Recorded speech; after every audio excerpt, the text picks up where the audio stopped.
guys, first knot I'm going to show you is the most important one. It's the end knot.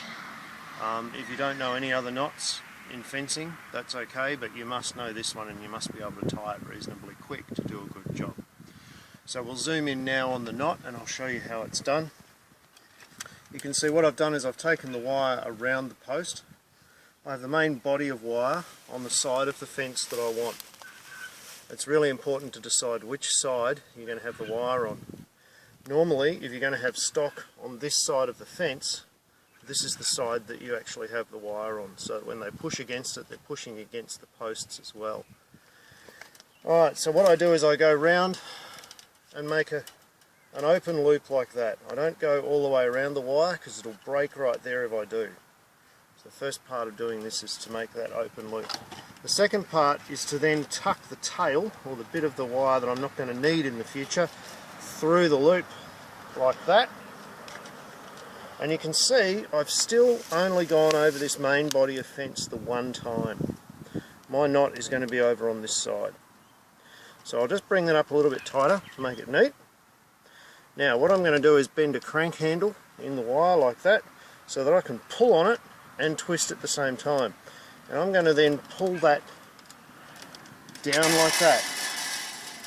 And you can see now I've made a horseshoe shape. So I've still only gone around this wire once. Now that I've made the horseshoe shape, my knot will be strong and I can twist it off. So using the crank handle to keep the wire nice and tight, I'm pulling out and twisting around at the same time. I can tie off my wire as many times as I want. To me that's about enough. Now I can break this with my bare hands. All I have to do is bring this loop back a little bit. See how the crank handle is pointing along the fence at the moment? I'll bring it around that way and I'll twist it off and away she breaks, and there's my end knot. Okay, well I'm about to run out the second wire. This is going to be a goat fence, so we're going to have a top strained wire and a bottom strained wire so the goats don't push through the fence. Sometimes you'll run a middle wire as well. Once again, being very careful to keep the wires on this side of the fence. Now I could just strain up. I've already tied the other end as I showed you. I could just strain up to this post, but that's a bad habit. So what I'm actually going to do is I'm going to tie the fence wire off loose. I'm going to run my other one out and I'm going to strain the bottom wire first. Always strain the bottom wire first, because if you strain the top one and then move the post at all with the bottom one, the top one looks loose and that's the one that everyone sees. So always start at the bottom. While I'm here, I'll talk to you about the end assembly. This is what we call a box end assembly. You've got your end post here, you've got your top rail running along here to another stay post. The top rail has to be longer than the end assembly is high. The longer the better. I just happen to have a 2.4 post, so that's what I used. Your end post should be 2.4 metres long as well. That should be sunk into the ground about 1.5 metres.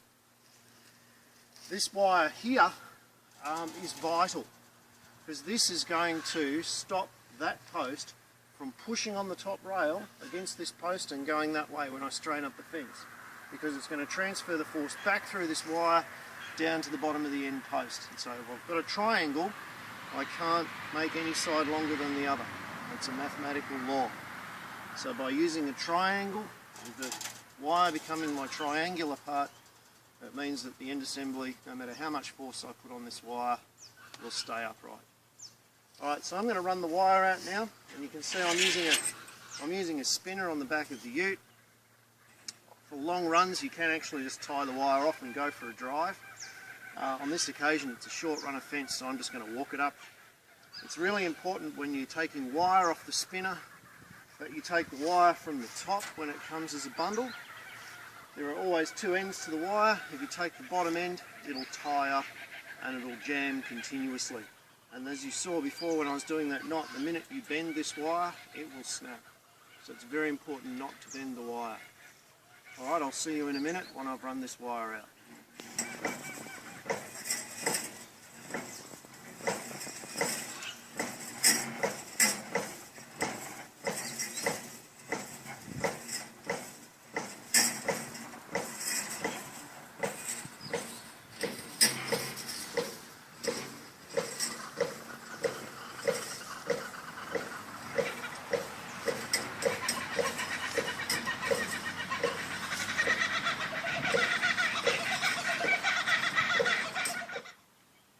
So what I'm going to show you today is a straining knot. Now I don't normally use these anymore. Normally what I use is crimps because they're actually stronger than a knot, but for argument's sake we need to be able to tie up a fence if it's broken and we don't have access to crimps. The first thing you'll notice is that I'm doing this straining knot very close to one end of the fence, and that way if it does break or if I have any problems with the knot I only have to replace a short amount of wire rather than doing it in the middle of the fence. I've just put these stumps here so that I can show you more easily on the video. I wouldn't normally have these in place. What I have here is a set of Hayes 108 strainers. They're a New Zealand strainer. They replaced the Donald strainer in Australia a fair while ago, and they're a really simple machine. They simply just grab onto the wire through a cam mechanism like this. So you'll see as I put it onto the wire, the cam lock attaches. The more strain I put onto the wire, the more it locks onto the wire. I then run these two claws alternately through a chain. The chain is attached at this end to another cam lock.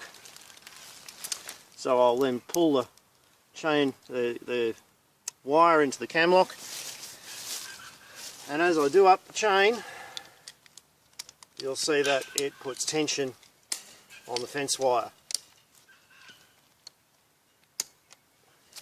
And now I've got quite nice tension on that wire. I might give it one more go. And there you have your strained fence. Now you'll notice you've got this big bag out of wire. This is what we're going to use to do the knot. Now if we do the knot in between the strainers, when we undo the strainers we'll lose the tension. So we actually want to do the knot here, right behind the strainers. And the knot I'm going to show you is called the Donald knot. And it was quite common a few years ago. Most people have stopped using it now. Stop. Yep. So what I'm going to do now is I'm going to cut this piece of wire. I can't cut it in the middle or I'd have to use a crimp. So I'm going to cut it at one end, leaving a little bit of wire to work with at this end, and enough wire to fold over the end there. So I'm going to bring this wire over like that and simply bend it over the jaws. Then what I'm going to do with this piece of wire is I'm going to poke it through the hole that I've just made. Now it's really important when you're doing this knot to go around the folded piece of wire first. Don't try and go around the strained piece of wire first. The knot will break every time if you do.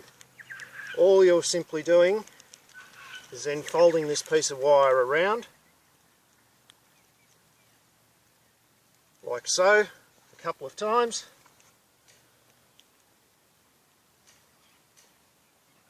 And there's your strainer knot. Stop. Okay, so I've gone twice around. So now I can lift this piece of wire here up. And as I didn't quite leave enough wire for myself, I'm going to use some pliers and cheat a bit and just finish off the knot by pulling this wire around. Like so. Once I've done that, I can turn this wire into a crank. Once again I'm running out of wire here. I can turn the wire into a crank, and if I spin the wire around that way,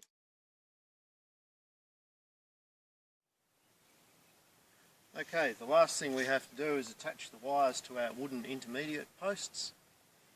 As you can see, these have already been put in the ground. All we have to do is get the wire to the top and the bottom of the posts. Now we've measured this one a metre up. We're using staples to attach the wire.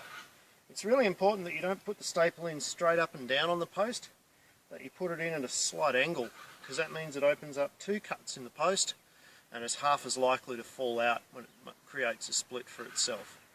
The other thing you need to do is make sure you don't hammer them all the way in. You only hammer them about halfway in, because that allows then the wire to run through the staple, doesn't pinch it and cut it.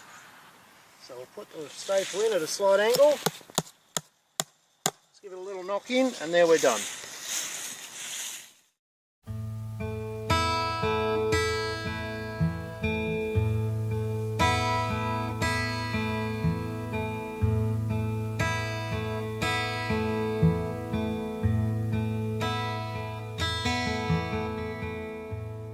Long